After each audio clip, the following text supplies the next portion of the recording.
Hello అందరికీ నమస్తే. రాజకీయ కురవృద్ధుడు, అపర చాణక్యుడు రాజకీయాల్లో మీ అందరికీ తెలిసిన వ్యక్తే.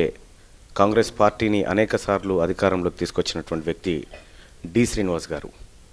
తను సుదీర్ఘకాలం రాజకీయాల్లో పనిచేస్తూ ఇటీవల కాలంలోనే రాజ్యసభ మెంబర్గా ఎన్నికైన తర్వాత రాజ్యసభకి తన చివరి అడుగు ఇవాళ రాజ్యసభ నుంచి బయటపెట్టినట్టుగా తెలుస్తూ ఉంది. ఎందుకంటే ఆయన పదవీ కాలం జూన్లో మరో రెండు నెలల్లో ముగియబోతూ ఉంది.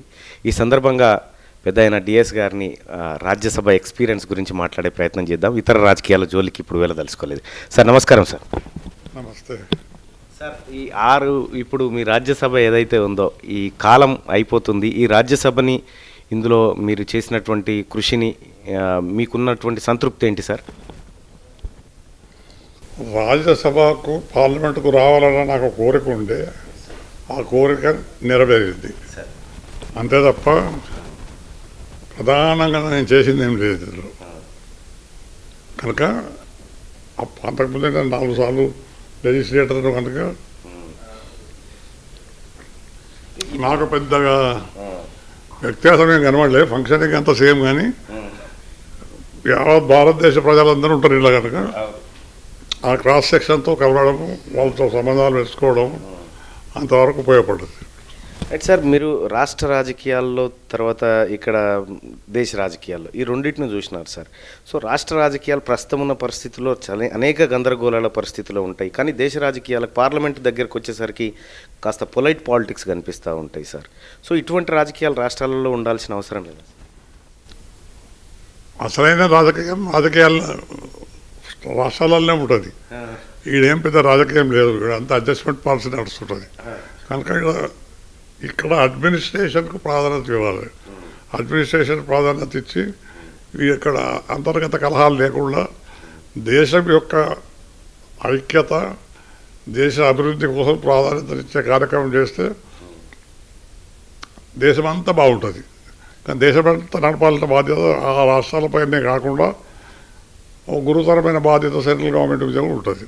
Right sir. ఇప్పుడు మీరు కేంద్ర రాజకీయాల్లో ఎక్కువ శాతం లేకపోయినప్పటికీ, రాష్ట్ర రాజకీయాల్లో సంపూర్ణమైన పట్టు ఉన్నప్పటికీ, ఢిల్లీ రాజకీయాలపైన పూర్తి అవగాహన ఉన్నటువంటి వ్యక్తులు మీరు. సో ప్రస్తుతం ఉన్నటువంటి పరిస్థితుల్లో మేము ఒక థర్డ్ ఫ్రంట్ అని కొంతమంది అంటా ఉన్నారు, లేకపోతే ఇంకొక ఫ్రంట్ అంటా ఉన్నారు.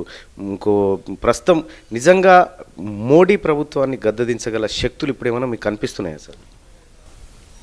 మనం ఇప్పుడు ఏం చెప్పలేము. మోదీని దించగలిగిన శక్తి ఉన్న ఫలానా వ్యక్తికి ఉంది, ఫలానా పార్టీకి ఉంది అనే పరిస్థితులు అయితే కనబడతలేవు. ఈ అపోజిషన్ ఓట్ ఐక్యత ఎంతవరకు వస్తుంది అనేది ఇంకా చూడాలి, టైం ఉంది. Right sir. ఇప్పుడు కాంగ్రెస్ పార్టీ నేతలు, రాష్ట్ర కాంగ్రెస్ పార్టీ నేతల గందరగోళ పరిస్థితి చూస్తూ ఉన్నారు, ఆరోపణలు ప్రత్యారోపణలు. కానీ మీరు ఉన్నటువంటి పరిస్థితుల్లో ఉన్నప్పటికీ కూడా అవి తాత్కాలికంగా ఉంచి సద్దుమణిగేటివి. కానీ ఇప్పుడు సుదీర్ఘంగా ఈ పంచాయతీలు కొనసాగుతూ ఉన్నాయి. మీరు కాంగ్రెస్ పార్టీ నుంచి పుట్టి పెరిగి ఆ పార్టీని ఒక స్థాయికి తీసుకొచ్చిన వ్యక్తిగా, అంతర్గత కలహాలతో ఉన్నటువంటి కాంగ్రెస్ పార్టీకి రాష్ట్రంలో ఎలాంటి పరిస్థితి ఉండే అవకాశం ఉంది? మీరే చెప్తున్నారు అంతర్గత కలహాలు ఉన్నాయని. వాళ్ళు బుద్ధిమంతులు లెక్క యునైట్ అయితే బాగుపడతారు, లేకుంటే నష్టపోతారు. Right sir. మీరు ఈ రీసెంట్గా సోనియా గాంధీ గారిని కూడా కలిసినట్టుగా వార్తలు వచ్చినాయి సార్. సో ఆమె మీ సూచనలు ఏమైనా స్వీకరించిందా, లేకపోతే మీరు అవసరం ఉన్నారు ఖచ్చితంగా డి శ్రీనివాస్ గారు, మీ సేవలు అవసరం పార్టీకి అనేటువంటి అభిప్రాయం ఏమైనా అక్కడి నుంచి వెలువడ్డదా సార్? సోనియా గాంధీ గారిని నేను తరచుగా కలుస్తాను. టీఆర్ఎస్ చేరిన తర్వాత కూడా ఇప్పటికీ 4 సార్లు కలుస్తాను. నాకున్న ఒక అనుబంధం అటువంటిది.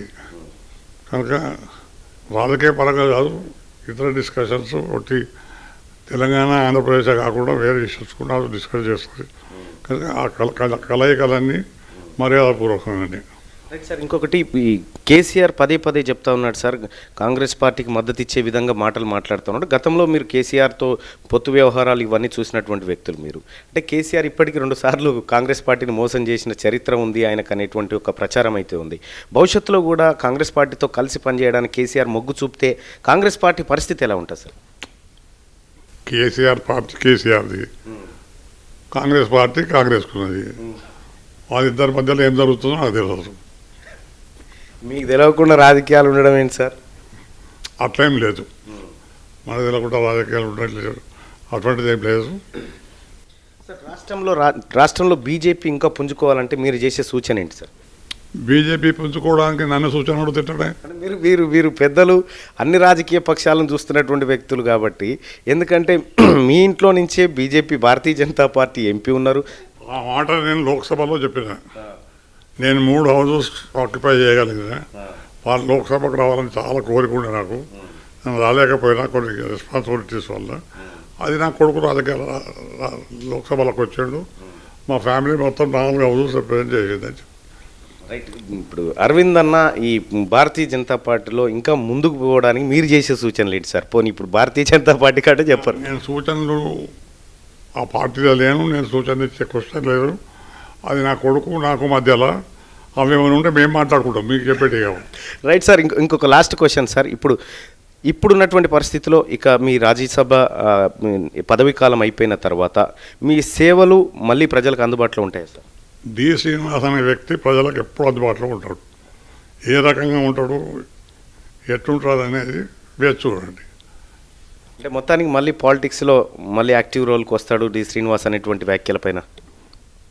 యాక్టివ్ రోల్కి వస్తున్నా, ఎటువంటి రోల్కి వస్తున్నా నా జీవితంలో 5 నిమిషం వరకు నాకు రాజకీయాలతో సంబంధం ఉంటుంది. Sir thank you so much sir. మొత్తానికి డి శ్రీనివాస్ గారు రాజ్యసభ పదవీ కాలం మరో 2 నెలల్లో ముగుస్తున్న సందర్భంగా చివరి సెషన్ జరిగింది. చివరి సెషన్ ముగించుకొని ఆయన హైదరాబాద్ బయలుదేరుతున్నటువంటి సందర్భంగా ఆయన ఢిల్లీలో ఆయన నివాసంలో కలవడం జరిగింది.